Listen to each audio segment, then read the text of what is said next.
Bienvenue sur Star 21 TV dans votre émission JD, Jeunesse et Développement. JD est une émission qui met la lumière et qui fait la promotion des efforts consentis par les jeunes dans différents domaines, entre autres l'activisme, l'innovation, mais aussi l'entrepreneuriat pour le bonheur ou le développement de la Guinée. Aujourd'hui, sur ce plateau, nous recevons deux invités. Avec eux, nous allons parler de l'enseignement supérieur, l'enseignement en Guinée, surtout le système éducatif guinéen, toutes les questions liées à ce système éducatif. Bienvenue à vous qui venez juste de nous prendre en marche et bienvenue également à vous, mes chers invités. Merci. Voilà, vous allez donc prendre le soin de vous présenter à tour de rôle. Moi, c'est Kondé Sidikiba, président élu du Collège des étudiants des universités privées de Guinée et étudiant à l'Université générale Lansana Conté de Lambani, département mine. Merci et bienvenue.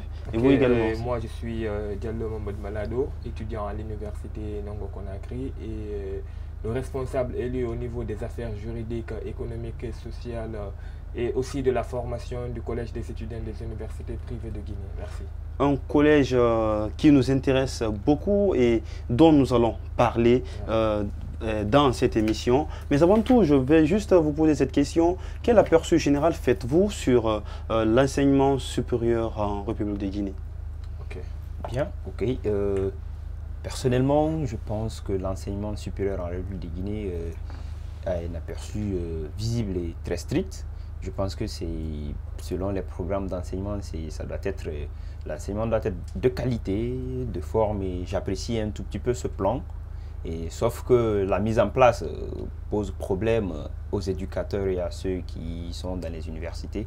Sinon, sur une vue d'ensemble, c'est un enseignement de qualité qui est en train d'être offert dans les universités. Et ça, c'est votre point de vue. Et également, vous? Et l'enseignement supérieur de la Guinée, qui fait déjà partie du système éducatif de la Guinée. C'est vrai qu'aujourd'hui, il y a des améliorations qui ont été effectuées par le ministre en charge de l'enseignement supérieur. Mais retenez bien que nous sommes dans un système LMD qui ne permet pas aussi beaucoup la formation réelle des étudiants guinéens.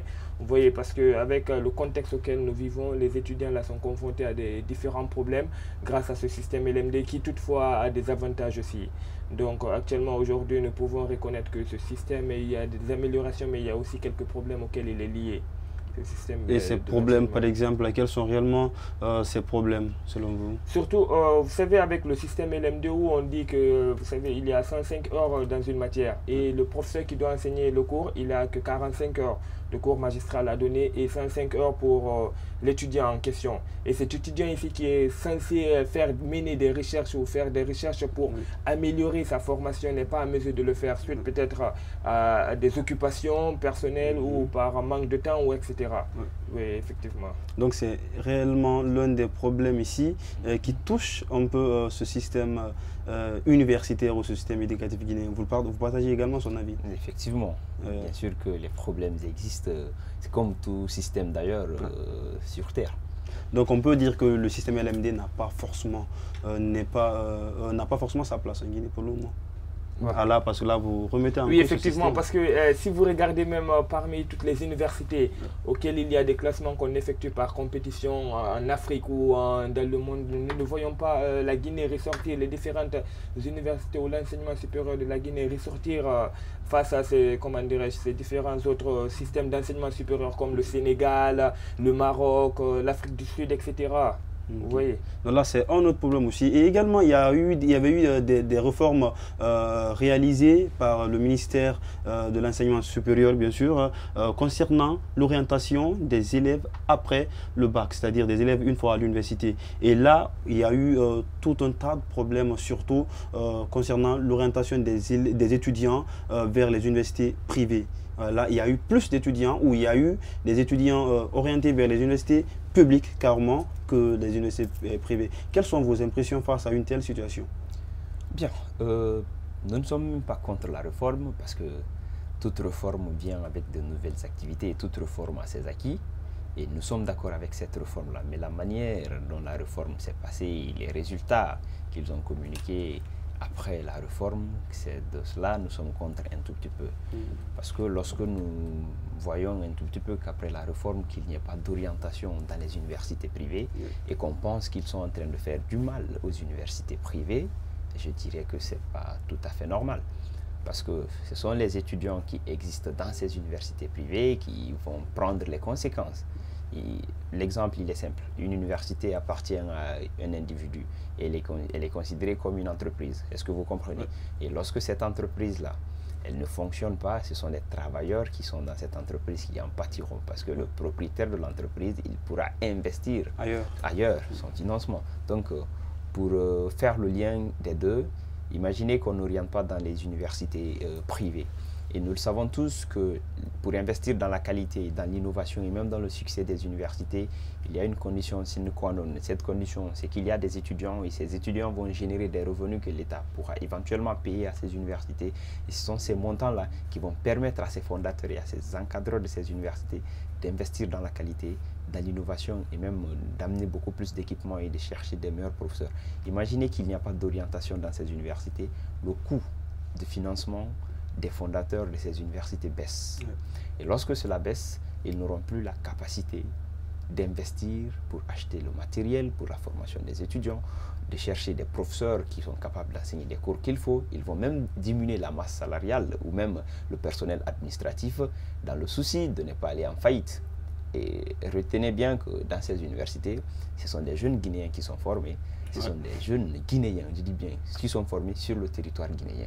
Donc, vouloir ne pas orienter dans les universités privées, si l'État pense qu'ils sont en train de faire du mal aux fondateurs de ces universités, je dirais qu'ils se trompent carrément sur toute la ligne. Ça, c'est un premier aspect. Deuxièmement, imaginez qu'une université parvienne à fermer par manque d'étudiants et par manque de financement. Je pense un tout petit peu à ceux qui sont sortants de ces universités-là, avec leur diplôme. Le diplôme d'une université qui n'existe plus. Est-ce que vous, monsieur Lucien, en étant entrepreneur, vous allez prendre le risque de recruter quelqu'un? C'est une grosse interrogation. Très bien. Pour vous dire, pour ne pas se leurrer dessus, je dirais que moi, je ne le ferai pas parce que je ne pourrais pas recruter quelqu'un qui n'a aucune référence universitaire. Ton université existait, mais elle a fermé. Si elle ferme, c'est qu'il y a eu beaucoup de soucis à l'université, c'est qu'il ne va même pas me pousser à te recruter dans mon entreprise pour ne pas qu'elle ferme également.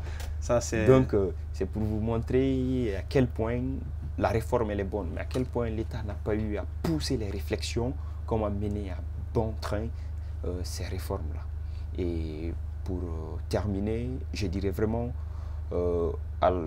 au personnel de l'enseignement de revoir un tout petit peu cette méthode. C'est pourquoi à travers notre structure, nous avons des propositions à soumettre à l'État, les propositions qu'ils pourront éventuellement utiliser pour que les résultats de cette réforme, de ces réformes-là puissent être promptes et puissent avoir des avantages sur tous les étudiants, du public ou du privé, parce qu'il n'y a pas de différence. Et pour vous dire, aucun étudiant ne s'est retrouvé dans une université, ne s'est levé un bon matin pour venir dans une université privée. Il a fallu une procédure envisagée par l'État que nous avons tous suivi et on s'est retrouvé là. Donc s'il décide de rompre le contact, de couper ce cordon ombilical qui liait l'État aux universités privées, c'est nous qui avons été orientés par l'État dans ces universités privées qui allons en pâtir et non les fondateurs, parce qu'ils peuvent en faire des hôtels, des appartements et tant d'autres choses. C'est beaucoup d'informations quand même, c'est très essentiel. Et vous également, est-ce qu'on peut dire que cette réforme tend à tuer les universités privées? Eh bien, d'abord, comme il a souligné, cette réforme engagée par l'État, déjà pour un début, c'était une bonne réforme dans la mesure où il y avait d'abord, parce qu'en 2015, nous sommes un produit, comment dirais-je, issu de Joliba. Donc, à l'issue de ces différentes orientations, il y avait beaucoup de meilleurs... Joliba qui a une plateforme. Hein, voilà, qui est une plateforme d'orientation en ligne, la première plateforme. Oui. Donc, nous avons été orientés, les meilleurs presque qui ont choisi des universités privées ont été orientés dans ces universités privées. Et en deuxième position, nous avons vu l'année suivante, ce n'était pas les meilleurs qu'on avait choisis pour envoyer dans les universités privées, mais plutôt les médiocres, c'est-à-dire les personnes qui ont eu une faible note qui se sont retrouvées dans ces universités privées. Et en troisième position, c'est-à-dire cette année, qu'est-ce qu'ils ont décidé de faire? C'est d'orienter seulement dans les universités publiques. C'est vrai, ici, le système qui a été mis en place ici par l'État permet ici de faire éteindre en quelque sorte les différentes universités privées. Parce qu'il y a des universités aujourd'hui qui sont des universités de référence, qui sont là aujourd'hui en train de former les cadres de cette nation.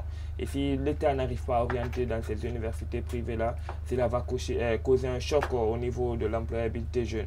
Parce que l'État n'est pas en mesure jusqu'à présent de pouvoir absorber toute cette génération de nouveaux bacheliers ayant eu le bac dans les différentes universités publiques. Parce qu'il y a un manque d'équipement et les salles sont archi-combes, vous voyez. Donc il n'y a pas une formation de qualité. Il faudrait que l'État puisse revoir ses stratégies d'orientation. Il faudrait que l'État puisse revoir cette stratégie d'orientation. Mais en parlant également de cette même stratégie, est-ce qu'on peut dire que oui, la procédure d'orientation est efficace en Guinée? La procédure, je ne suis pas contre la procédure parce que nous tendons vers un monde très numérique. Très numérique, ouais, surtout avec les nouvelles technologies de l'information et de la communication. Il faut juste que l'État prenne le soin d'apporter de l'innovation à ce qu'ils sont en train de faire. C'est-à-dire, moi j'ai eu le bac en l'an 2013, c'est vrai, et je n'ai pas été orienté à travers ces plateformes-là. Nous, c'était le système très ancien, là où il faut venir s'arrêter en rang, coucher sur les papiers et puis partir dans les universités. Mais j'ai eu à faire des orientations sur les plateformes avec mes petits frères. Je pense bien qu'il y a beaucoup plus de détails, mais l'État doit vraiment agrandir, un peu comme je ne suis pas informaticien, mais la capacité d'accueil de cette plateforme-là pour qu'elle cesse de planter et pour que lorsqu'un étudiant fait son choix, il se base sur un certain nombre de critères en fonction de ses compétences, voire même en fonction de ses moyennes. Mais une machine qui va se mettre à décider à la place de l'étudiant sur des conditions, je ne sais quoi, qui va poser un véritable problème sur l'avenir de cet étudiant-là. Et ce que j'ai remarqué cette année d'ailleurs, c'est que l'État a orienté les étudiants en fonction du besoin de la nation en matière de formation, ce qui est d'ailleurs dangereux. Si vous avez besoin de cela, il faut l'adapter pendant que les gens sont en train d'étudier dans les écoles. Mais lorsqu'il s'agit de faire des orientations et qu'un étudiant, un bachelier, qui veut y faire la sociologie ou les génies civils, qui se retrouve à l'ENI, c'est un découragement total pour le reste de son cursus. Mais parfois, on a besoin quand même d'orienter les étudiants en fonction des aspirations de la nation. Je suis très bien d'accord qu'on oriente les gens vers les ENI ou vers les écoles professionnelles, mais il faut les adapter dès le départ. Dans ce sens-là, à partir du lycée, il faut préparer la mentalité de ces gens-là à ce qui doit les arriver.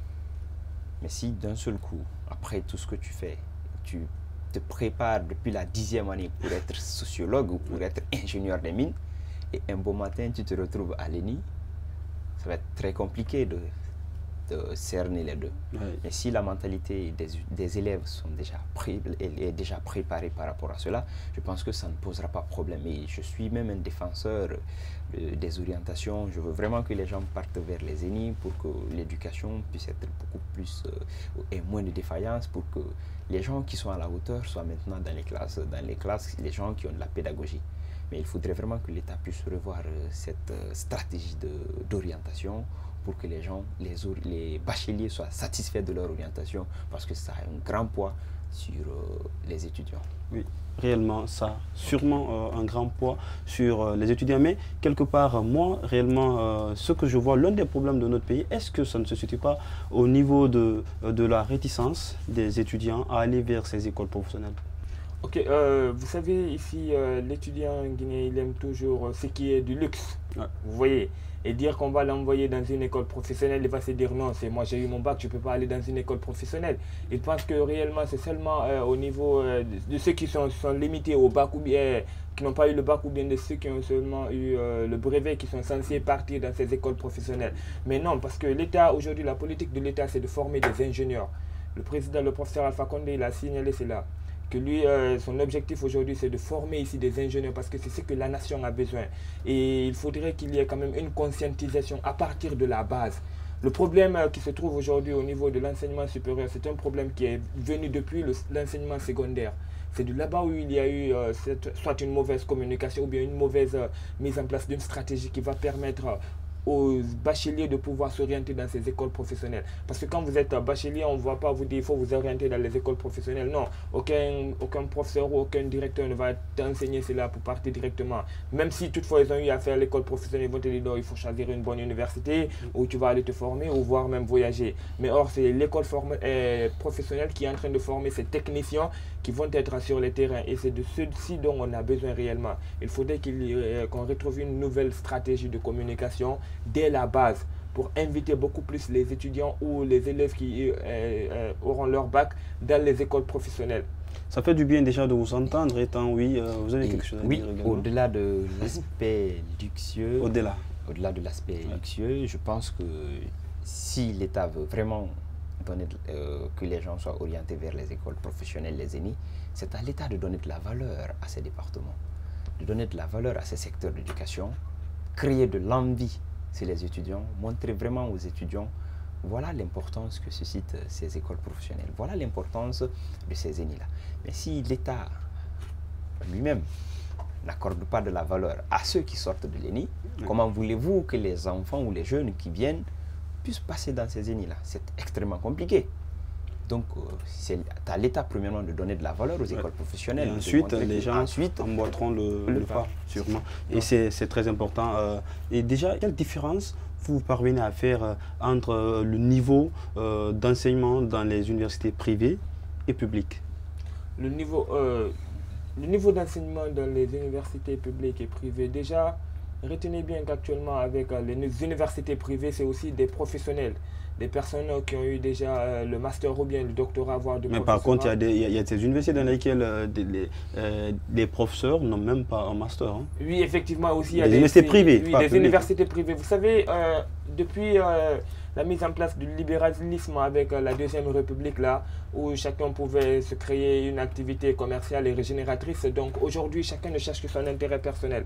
Vous voyez, mais la plupart aussi des grandes universités reconnues, comment dirais-je, sur le plan national ici, disposent des enseignants qui peuvent donner, comment dirais-je, un enseignement favorable aux étudiants, parce qu'ils sont dans de bonnes conditions. C'est vrai, au niveau de l'enseignement public, il y a des professeurs, il y a des docteurs même, d'État qui sont en train d'enseigner là-bas. Mais vous savez, il y a l'anarchie au niveau du nombre, parce que ce n'est pas adapté confortablement aux besoins des étudiants. Avec ce système LMD, ce n'est pas venir seulement, par exemple, si on prend dans des universités publiques, il n'y a que 2 universités, 2 jours par semaine. Vous voyez les cours. Et dans d'autres universités privées, il y a plus de 5 à 6 jours, ce qui permet à l'étudiant d'être formé et réformé et prendre seulement 2 jours dans la semaine. Donc il y a une différence quand même, moi je trouve, entre l'enseignement public et l'enseignement privé. Au-delà, est-ce qu'il existe réellement autre différence, surtout côté efficacité? Évidemment, une très grande différence.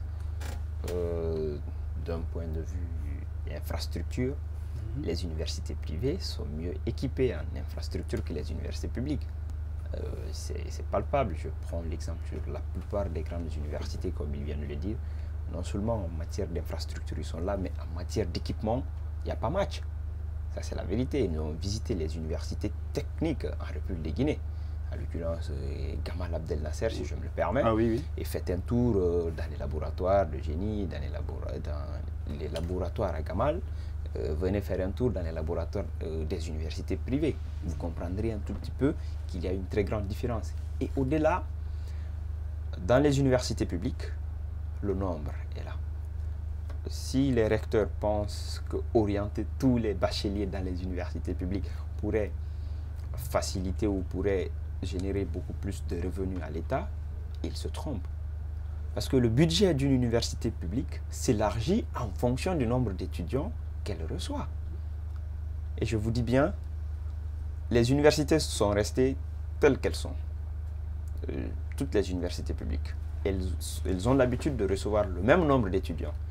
Et le nombre a doublé une année sans que les infrastructures ne soient grandes, ne soient élargies. Imaginez un peu ce que ça va créer. Donc c'est déjà un autre problème aussi côté infrastructure. Côté infrastructure, c'est un très grand problème. Et si vous remarquez, les universités publiques, les universités privées, plus ils reçoivent des étudiants, plus ils agrandissent. Je prends l'exemple sur UNC, sur Kofi Annan, sur l'ancien compte de la Banyi, si c'est pas pour ne pas faire de la publicité. Ah non, loin de là. Donc, ce sont des universités, il y en a plein, presque toutes les universités privées. Plus ils reçoivent des étudiants, plus ils agrandissent leur infrastructure. Parce que ça dépend du capacité, du poids de financement de l'université. Mais ce que nous n'avons pas du tout constaté dans les universités publiques, premièrement. Et deuxièmement, la formation.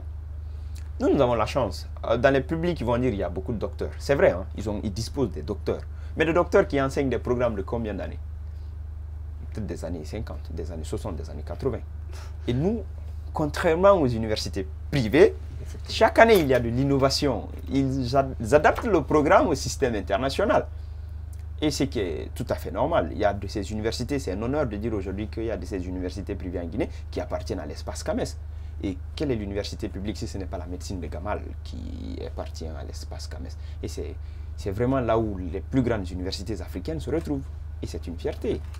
Donc, côté formation, il y a pas mal. Moi, je dirais que les universités publiques et privées sont de loin en avance. Loin réellement de faire une certaine différence ou bien une certaine concurrence entre les deux. Et moi, j'aimerais réellement savoir ici quel est le niveau global des étudiants sortants des universités guinéennes. Voilà. Des universités guinéennes. Le niveau, pas privées ni publiques, guinéennes en général. Le niveau comment dirais-je, des sortants des universités guinéennes, on a un niveau actuellement qui est assez faible.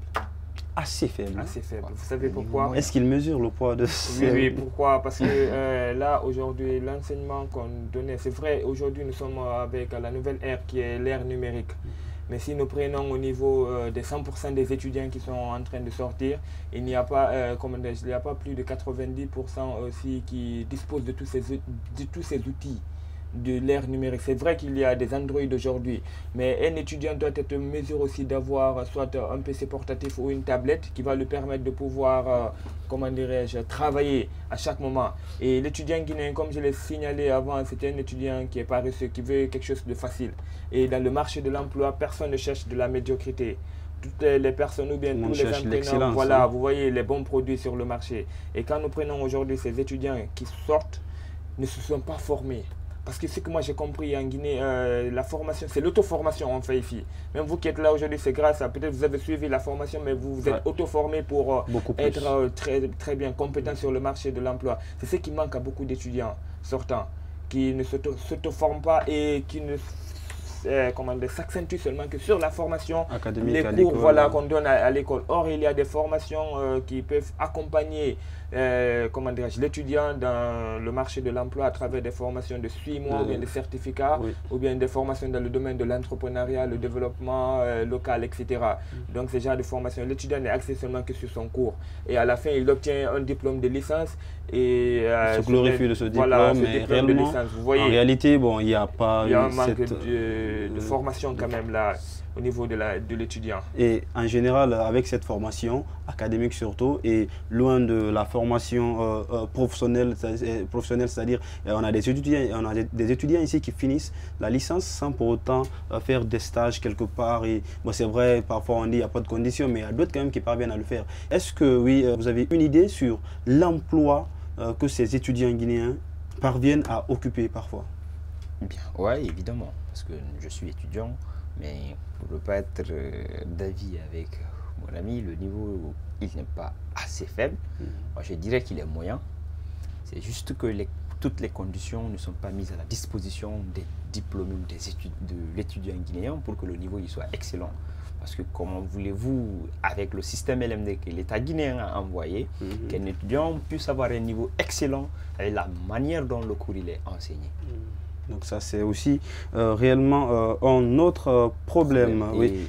Pour revenir à votre question, rapidement, je pense que les étudiants, ils ne parviennent pas trop à s'infiltrer sur le marché de l'emploi, même l'obtention des stages. Et ça, il n'y a pas la part des choses, des universités privées ou voire des universités publiques. Mais de mieux, les universités privées parviennent aussi à s'en sortir mieux que les étudiants du public. Parce qu'au moins, il y a de ces universités qui signent des partenariats, privés qui signent des partenariats avec les entreprises pour qu'à la fin, les meilleurs étudiants puissent avoir le stage. Ce qui n'est pas de même dans certaines universités publiques. Et de ce côté-là, c'est équilibré sur le marché et seule la compétence permet aux étudiants de s'affirmer, de se trouver un nom dans des entreprises. C'est très important. Sur Star 21 TV, ici, nous Prenons l'excellence et nous vous révélons les talents, les incroyables talents de notre chère nation, la Guinée. Nous allons partir un instant pour la pause et on revient juste après.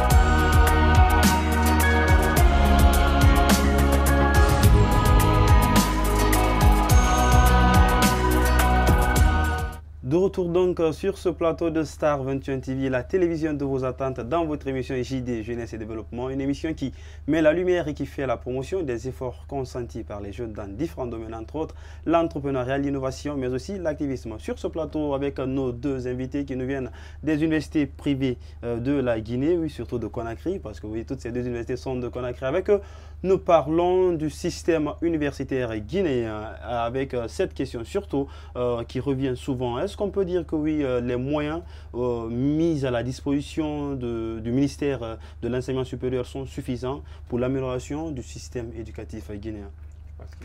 Bien, vu que ceux qui sont au ministère déjà, nous les prenons pour des grands techniciens, c'est eux qui réfléchissent quels sont les besoins de l'éducation guinéenne à travers la formation, et ils font la proposition à l'État, et généralement c'est ce montant qui investit. Mais personnellement, si j'étais à leur place, j'aurais demandé d'accroître beaucoup plus, parce que normalement, dans un État sérieux ou dans tous les États sérieux, le plus gros financement est octroyé ou est attribué à l'éducation. Parce que nous savons que c'est le seul secteur qui peut garantir l'avenir d'une nation. Mais contrairement en Guinée, c'est pas à l'éducation. Il y a plus de financement.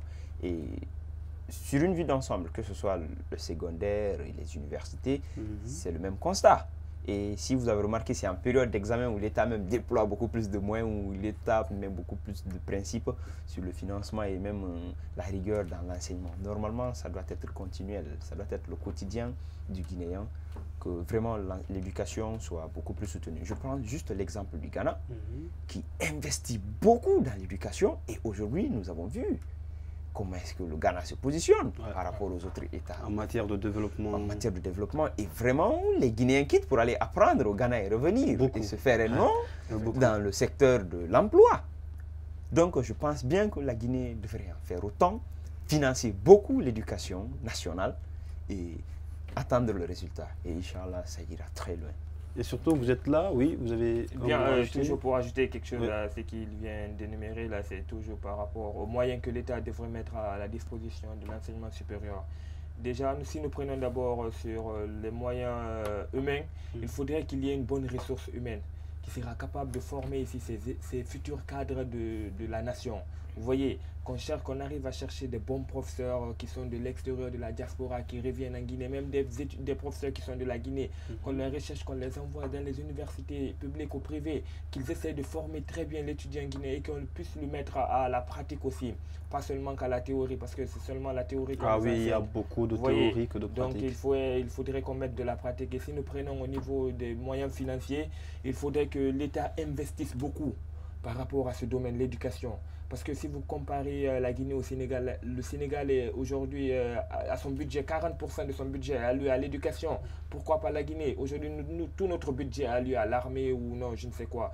Donc il faudrait que d'abord nous envoyions notre budget au niveau de l'enseignement secondaire et supérieur pour que cela puisse changer les choses. Parce que quand il y a un moyen financier, cela pourra régler quelque chose. Et il faudrait aussi mettre des moyens matériels à la disposition des étudiants. Que celui qui se sente, qui fait aujourd'hui les géomines se sente directement concerné par rapport à la géomine. Qu'il y ait des équipements qui lui permettront ici de connaître réellement, comment dirais-je, d'allier la théorie à la pratique. Et pour ceux qui font de la biologie, la médecine, qu'on les envoie des outils de médecine ou bien des outils de la biologie pour qu'ils puissent expérimenter les choses. C'est vrai aujourd'hui parce qu'il y a des animaux qui sont, il y a des cobayes qui sont là, qui peuvent être expérimentés. Ouais. Ce n'est pas venir seulement dire que nous allons prendre un mort pour l'expérimenter. Non. Vous voyez, il faudrait mettre des équipements à la disposition des étudiants, mais aussi des universités. S'il faut, l'État peut octroyer des ordinateurs ou bien des tablettes qu'il le fasse pour les étudiants, pour qu'ils puissent se former. Aujourd'hui, vous pouvez être là et suivre des cours en ligne, comment dirais-je, à l'extérieur. Des MOOC, et Voilà, ça se passe très bien. partout. Donc, si on se forme à travers cela, cela va permettre de changer le système de l'enseignement. Et on supérieur. parlait réellement de l'amélioration du système universitaire guinéen. C'est vrai, on a parlé des moyens financiers, mais aussi on parle également de moyens humains avec vous, parce qu'à travers le collège des étudiants des universités privées de Guinée, vous participez également à l'amélioration du système éducatif guinéen. Mais d'abord, ce collège, parlons-en. C'est quoi ce collège? Bien, comme le dit, le Collège des étudiants des universités privées de Guinée est une structure qui est créée en 2016. Et depuis 2 ans, nous existons déjà dans le pays et nous sommes en train de mener pas mal de combats. Et l'objectif, c'est de défendre l'intérêt supérieur des étudiants qui existent dans les universités privées, comme l'indique son nom. Et en acronyme, on dit CEUP Guinée. CEUP Guinée. Guinée, d'accord. Et comme on le dit bien, le collège là est né lors d'une situation de crise éminente.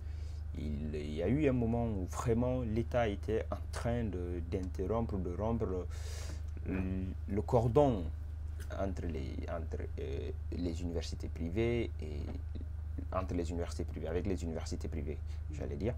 Et face à cette situation, les fondateurs avaient décidé de fermer les universités parce que l'État avait montré un peu son incapacité à faire le financement ou à payer les frais universitaires des étudiants qu'ils avaient eux-mêmes orientés. Et lorsque les fondateurs avaient décidé de fermer les universités, on s'est levé, bon, bien que je n'étais pas membre pendant ce temps, mais il y a eu vraiment un groupe d'étudiants, je pense à Kerno Amadou Salah Diallo, je pense à Chérif Gawal, je pense à Amadou Tibou et tant d'autres. Ouais. Ils se sont levés pour défendre la cause. Ils ont défendu cette cause-là, ils se sont réunis, ils ont dit il faudrait que nous mettons une structure en place qui va essayer de fédérer tous les étudiants des universités privées de Guinée et qui va se lever comme un seul homme pour défendre l'intérêt de ces étudiants-là face à l'État et face aux fondateurs de ces universités. Parce que il faut de reconnaître que l'État n'est pas notre ennemi. Mais notre ennemi, c'est tous ceux qui veulent mettre l'éducation des étudiants en péril. Hein? En péril. Ouais. Donc, si c'est les fondateurs, ces messieurs se sont levés, ils sont allés dire aux fondateurs, stop, vous n'avez aucun droit de fermer ces universités, mais nous vous rappelons, en tant que jeunes étudiants, vous êtes des hommes matures, revenez à la table de négociation avec l'État pour que vous puissiez discuter et trouver un consensus. Mais nous ne voulons pas que les universités soient fermées à cause de cela. Et vraiment, ils sont allés aussi vers l'État, ou nous sommes allés vers l'État. On a demandé à l'État aussi de chercher à rentrer en négociation avec les fondateurs, parce que si jamais les universités privées sont fermées, il y a tellement d'étudiants dans les universités privées que lorsque les étudiants vont décider de sortir dans la rue, vraiment dans notre forme de jeunesse, nous ne voulons pas que le pays soit en péril à cause de cela. Nous vous demandons de revenir à la table de négociation parce que nous souhaitons tous l'intérêt supérieur de la nation. Et suite à cela, tous les parties prenantes s'étaient retrouvées sur table et ils ont négocié. Ils se sont convenus que sur quelque chose, il y a eu ce financement. Ça, c'était grâce à l'intervention de ce collège des étudiants des universités privées. Donc déjà, c'était une première bataille. Une première bataille. Bataille gagnée. Et ensuite, après victoire, les jeunes s'étaient réunis, ils ont mis maintenant un plan d'action, ils ont mis un statut et règlement intérieur et ils ont vraiment dit que chaque président des étudiants des universités privées devrait se retrouver au sein. C'est comme l'Union africaine. Je vais vous expliquer un tout petit peu la stratégie. Mais rapidement. Tous les étudiants se battent pour élire un chef de classe. Les étudiants, chaque classe, se battent pour élire un chef de classe. Ouais. Les chefs de classe aussi se battent pour élire un président des étudiants. Lorsque le président des étudiants il est élu, l'ensemble de ces présidents se réunissent pour élire le président du collège des étudiants des universités privées de Guinée. Ce qui fait que l'élu au CEUP Guinée est l'élu de tous les étudiants des universités privées de Guinée. Là, c'est raisonnable. Hein? Oui. Donc, nous sommes légitimes et l'année dernière, nous avons eu notre agrément à travers l'État, ce qui veut dire que nous exerçons. Il y a eu un moment où l'État avait refusé de prendre en charge 4 000 fictifs, je crois, ou 40 000, je pense, mais un bon nombre d'étudiants.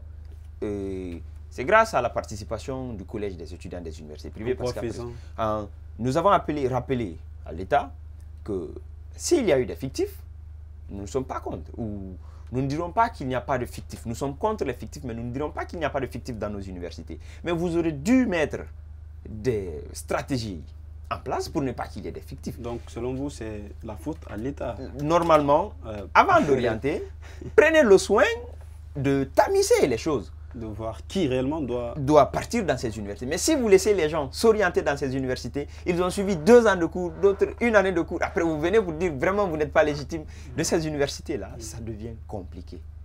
Et nous avons rappelé à l'État que c'est tout à fait compliqué. Nous avons demandé aux fondateurs aussi qu'il fallait qu'eux aussi prennent en charge, qu'ils acceptent de diminuer un tout petit peu le montant de financement ou de scolarité de ces étudiants, ce qui fut fait. Et grâce au bon Dieu, nous avons été entendus et le combat continue. Nous avons mené tant de combats, peut-être mon frère va vous rappeler. Et vous, quelque part, vous avez décidé d'adhérer à ce collège réellement. Et qu'est-ce qui vous a poussé à adhérer à ce collège? Et bien d'abord, ce qui m'a poussé à adhérer à ce collège, c'est déjà une association d'abord à but non lucratif. Et je me suis dit, pourquoi ne pas participer à l'amélioration des conditions de vie, même si ce n'est pas de vie seulement, mais de la formation aussi des étudiants qui vivent dans les universités privées. Donc je me suis dit, mon engagement doit être pour celui de tous ces étudiants qui sont orientés avec moi ou sans moi dans les différentes universités privées. Ce n'est pas seulement ces universités privées aussi que nous visons. Nous visons aussi tous les étudiants de la République de Guinée. Nous voulons donc, y compris les étudiants des universités publiques aussi. Nous voulons participer ici dans l'amélioration des conditions de l'enseignement supérieur en Guinée en général. Donc, je me suis dit, pourquoi ne pas rentrer, c'est du bénévolat. Je pourrais peut-être apporter mon grain de sel par rapport à l'amélioration de ce système. C'est pourquoi j'ai adhéré, comment dirais-je, à cette association. Et quelle est la composition de cette association? Le bureau vraiment du CEUP Guinée, comme on le disait tout de suite là. D'abord, il y a des membres adhérents, il y a les membres fondateurs, il y a les membres d'honneur. OK? Et les membres adhérents, ce sont les présidents des universités ou des autres personnes qui viennent. Il y a des membres fondateurs. Je t'ai parlé des premiers messieurs qui s'étaient réveillés pour venir. Et est composé vraiment d'un bureau exécutif, d'un commissariat au compte. Le bureau exécutif, il y a un président, il y a un vice-président. Nommé ou élu? Ils sont tous élus, sans exception. Président, vice-président, un secrétaire général et son adjoint, qui est aussi élu, un trésorier, un chargé aux affaires extérieures, un chargé aux affaires sociales, économiques, juridiques, un chargé à l'organisation, un responsable culturel et un chargé à la planification et tout. Ensuite, nous avons un coordinateur. Il y a le commissariat au compte, qui a un coordinateur, qui a un auditeur et aussi 2 membres qui suivent le financement de tout, qui coordonnent les activités. C'est une manière de vous dire que tout le monde est élu et nous sommes très transparents parce que ceux qui étaient au vote l'ont compris. Le vote, il est populaire. Vous venez, vous votez et le dépouillement se fait de façon populaire. On prend, on fait monter, on dépose. On va parler, donc, on va bien sûr parler de ce vote, surtout qui est important. Mais bien avant de toucher ce vote, qu'est-ce qui a prévalu à votre choix ou à vos choix? À vos choix, parce que vous aussi vous avez été élu. Bien. Oui, bon, l'équipe qui a été élue déjà à la tête, je pense qu'il est le mieux placé pour parler. Comment dire, mais vous avez aussi été élu? Oui, mais il porte la voix de plusieurs sans voix. Il n'y a pas de problème. Si vous le décidez. D'accord. Les raisons, peut-être, les électeurs seront mieux placés pour le dire. Mais personnellement, je pense qu'ils ont voté sur la base d'un plan d'action, d'un projet de société que j'avais mise en place premièrement. Après, je suis allé à la rencontre des présidents pour qu'ensemble, on puisse améliorer, redynamiser ce projet de société et l'adapter vraiment à la convenance des universités privées. Et ceux qui étaient avec moi, ceux qui ont voté pour moi, je pense, ils ont voté premièrement sur la base du projet de société. Et peut-être mes actions au sein du collège des étudiants des universités privées de Guinée, je ne dirais pas que je suis le Hercule de la structure, mais je me suis battu longuement pour la survie et vraiment dans les moments difficiles de cette structure. Et vous vous rappelez que j'étais secrétaire général l'année dernière et aujourd'hui je me retrouve président, ce qui est d'ailleurs une très grande fierté parce que j'ai gravi déjà une étape, c'est bien, et ça c'est dû peut-être à mes actions, à ce que j'ai fait en tant que secrétaire général, ce qui a permis aux électeurs de renouveler leur confiance en vous. Ouais, donc je pense que c'est sur la base du plan d'action que j'ai conçu qui prend en compte la valeur, la responsabilité. C'est très important. C'est quoi votre plan d'action? En général, les gens disent j'ai un plan d'action, oui, mon plan d'action, c'est un bon plan d'action, j'ai le meilleur plan d'action. Mais vous, dans votre plan d'action, quels sont les axes prioritaires? Les axes prioritaires, oui, moi je le dis de façon rapide. Premièrement, lorsqu'on est étudiant, on est censé respecter un certain nombre d'éthiques. C'est-à-dire un étudiant, il doit savoir c'est quoi ma mission, pourquoi dois-je me réveiller chaque matin pour venir en classe et pourquoi l'État paye mes études. C'est pour que je puisse servir. Donc je ne dois pas prendre ces études à la légère, je dois me concentrer. Donc c'est d'inculquer d'abord dans la tête de tous les étudiants guinéens la place qu'ils occupent dans la nation. Je veux vraiment qu'après mon passage, que lorsqu'un étudiant doit s'exprimer devant quelqu'un, un ministre ou sur un plateau TV, qu'après qu'on dise vraiment, ouais, nous avons reçu un étudiant guinéen. C'est redonner à l'étudiant guinéen la place vraiment qu'il mérite sur le plan national. Parce que dans d'autres pays, ce sont les étudiants qui participent au grand débat. Ce sont les étudiants qui trouvent des solutions aux problèmes. On les considère comme des scientifiques. Et ce sont des vrais garants de l'avenir de la nation. Donc le plan vraiment consistera à passer le message, à sensibiliser les étudiants sur leur place, la place qu'ils doivent occuper, sur leurs responsabilités. Et au-delà de ça, à travers toutes les universités privées, communiquer avec les fondateurs pour qu'ils puissent mettre à la disposition de ces étudiants un programme bien adapté, bien précis et bien conçu. Parce que ça y va dans l'intérêt supérieur de la nation.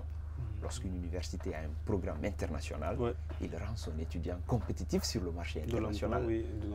Donc, vous voyez un tout petit peu donc, le combat que nous allons mettre en place, c'est prioritairement cela.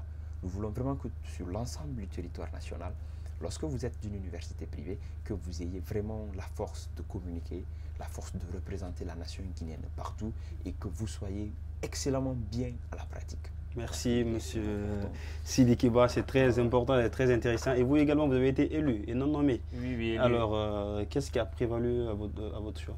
Et je pense que j'ai d'abord eu la confiance de mes étudiants à la base, l'université Nongo Conakry et le soutien particulier de mon président Boubacar Sow. Et de ce fait, le jour de l'élection, comme il a dit, c'était une élection transparente. Il n'y a pas il y a eu une élection avec affinité. Donc chacun venait présenter son projet de société. C'est mon projet de société concernant le poste que je voulais occuper, c'est-à-dire le chargé des affaires juridiques, économiques, sociales et de formation. C'est mon projet de société de cela qui m'a permis de pouvoir être à ce poste aujourd'hui. Parce que je les ai fait savoir aujourd'hui la priorité d'abord sur le plan juridique, il faudrait que les autres, c'est-à-dire toutes les parties prenantes dans la formation de l'étudiant puissent connaître les droits et les étudiants aussi doivent connaître leurs droits en question, puis leurs devoirs. Parce que vous voyez aujourd'hui, si l'enseignement secondaire est confronté à une difficulté concernant par exemple la crise éducative là, avec les syndicats, cela a joué aussi avec l'enseignement supérieur. Donc il faudrait d'abord en premier lieu défendre les étudiants des universités privées. Et en second lieu, dans l'aspect social, vous voyez aujourd'hui, dans cette même crise de l'enseignement secondaire là, il y a eu des morts. Donc nous participons activement, c'est-à-dire à l'aide des étudiants qui sont dans des difficultés. Parce que quand nous vivons en société, il y a toujours des cas de maladie ou bien des cas de mariage, etc. Donc participer ou bien venir en aide à ces personnes-là. Et au-delà de cela, sur le plan économique, trouver des stratégies avec le bureau. Voilà, trouver des stratégies avec le bureau exécutif, c'est-à-dire sous la permission du président, de pouvoir envoyer des financements pour permettre la réalisation de certaines activités qui doivent être entreprises. Et sur le plan formation, c'est ce que j'ai dit toujours, c'est ce qui, peut-être qu'on a des idées divergentes, mais qu'on a un objectif commun, c'est la formation qui lie tous les étudiants dans ces universités privées ou publiques, même dans l'enseignement technique. Donc il faudrait qu'on se base sur cette formation, qu'il y ait d'abord l'amélioration des conditions de la formation, qu'il y ait un bon programme établi comme il a si bien dit, mais aussi inclure, c'est-à-dire ces formations professionnelles en développement personnel ou en entrepreneuriat, leadership, des cours de civisme, de citoyenneté vis-à-vis des étudiants, parce que cela va leur permettre de booster leurs compétences personnelles et professionnelles aussi. Parce que si vous êtes là, étant un étudiant, vous ne connaissez pas comment entreprendre. Vous allez finir à la fin de votre université. Maintenant, comment entreprendre? L'État ne peut pas employer tout le monde. Quand même. Vous voyez, donc créer des opportunités d'emploi à travers des formations qu'ils organiseront. Parce que si vous n'êtes pas compétitif sur le marché de l'emploi, personne ne va vous sélectionner. Donc il faudrait qu'on se base surtout sur ces formations professionnelles et mettre maintenant la pratique sur le terrain pour les étudiants. Et ça, de cette université. c'est important. Franchement, lorsque je vous entends parler, je me dis réellement que oui, des fruits sur lesquels il faut compter. Lorsqu'on dit que oui, l'étudiant guinéen n'a pas de niveau, mais ça ne se reflète pas sur vous deux, hein, sûrement, quelque part. Voilà, ce ne sont pas des éloges que je fais, mais réellement, c'est la réalité. Il y a réellement des incroyables talents dans nos universités. Il suffit juste de leur donner un plateau comme le plateau de jeunesse et développement JD, réellement pour révéler à l'opinion nationale et internationale, à la jeunesse guinéenne et de sa diaspora, que nous pouvons faire quelque chose pour cette nation. Et vous êtes élu pour combien de temps? Quelle est la durée de votre mandat? 1 an. 1 an. 1 an. Renouvelable? Non. Non renouvelable. À la présidence, non. À la présidence, le mandat n'est pas renouvelable. Ok. Donc, 1 année pour tout faire. Ouais. Et là, le défi, il est énorme. Est-ce que vous bénéficiez du soutien des fondateurs de vos universités?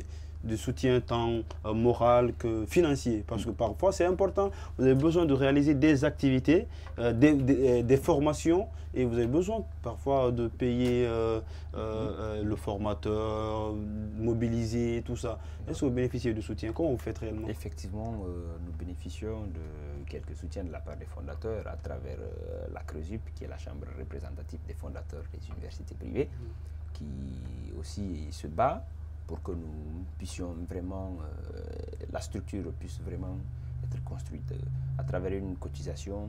Chaque fondateur parvient à aider la structure.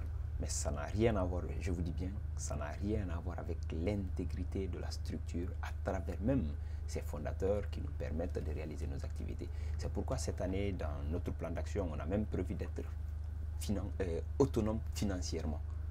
Parce que la main qui te nourrit, c'est souvent la main qui dirige. C'est clair. Donc, vraiment, lorsque nous avons une autonomie financière, on sera indépendant sur toute la ligne. Et je le dis aujourd'hui haut et fort sur ce plateau-là. Si notre collège veut être un collège de référence, si notre collège doit être un collège qui rassemble, qui fédère les étudiants de la République de Guinée, et les étudiants du privé, il va falloir que nous soyons autonomes financièrement. Et comme ça, toutes les luttes que nous allons engager, on va l'engager sans réserve. Ça c'est important, mais c'est vrai que vous êtes des étudiants, vous venez des universités privées, mais quelque part, vous venez aussi de l'enseignement supérieur de la Guinée. Ou bien, le ministère, vous êtes là aussi sous couvert du ministère de l'enseignement supérieur. Est-ce que parfois, est-ce qu'il n'est pas nécessaire ici que vous bénéficiez du soutien de ce ministère? Est-ce que vous avez déjà...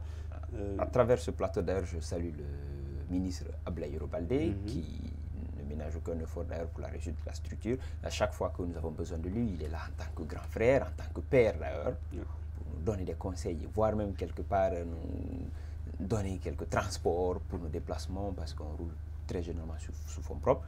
Le ministère fait tout ce qu'il peut pour que la structure puisse... pour le moment, il n'y a pas de fonds alloués?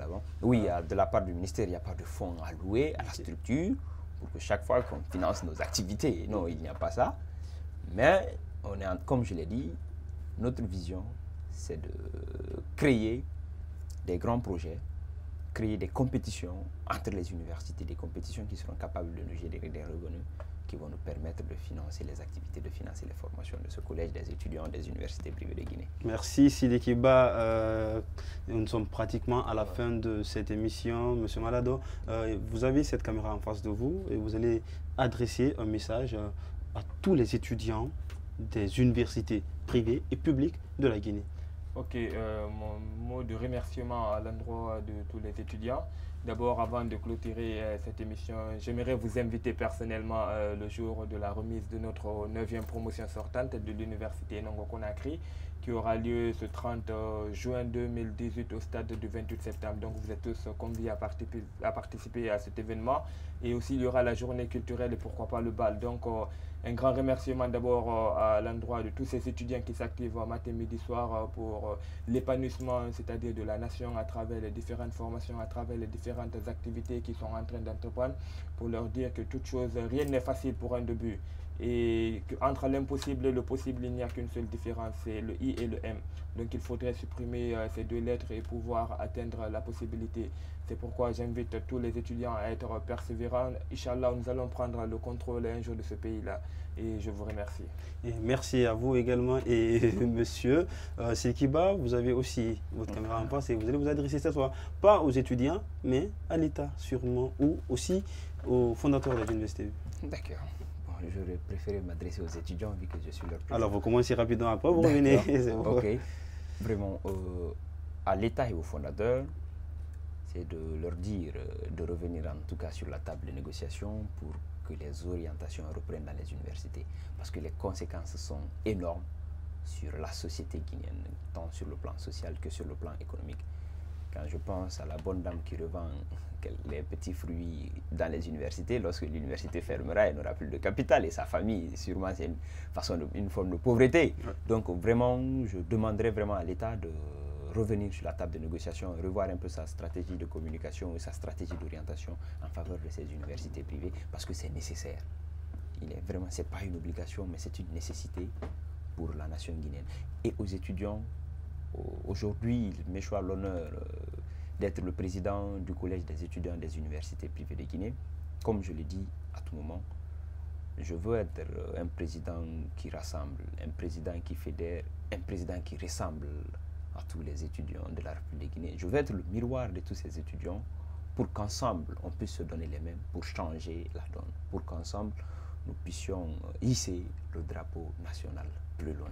Merci également. Nous sommes déjà à la fin de cette émission. Il y a Nelson Mandela qui disait « L'éducation est l'arme la plus puissante qui puisse exister pour changer le monde ». Merci à vous d'être passé dans cette émission surtout. Merci. Et bonne chance à vous dans l'exercice de votre mandat. Et également à vous, aimables téléspectateurs, merci de nous avoir suivis partout où vous vous trouvez. Et je vous donne rendez-vous la semaine prochaine dans un nouveau numéro de JD, dans la joie et l'allégresse. À bientôt.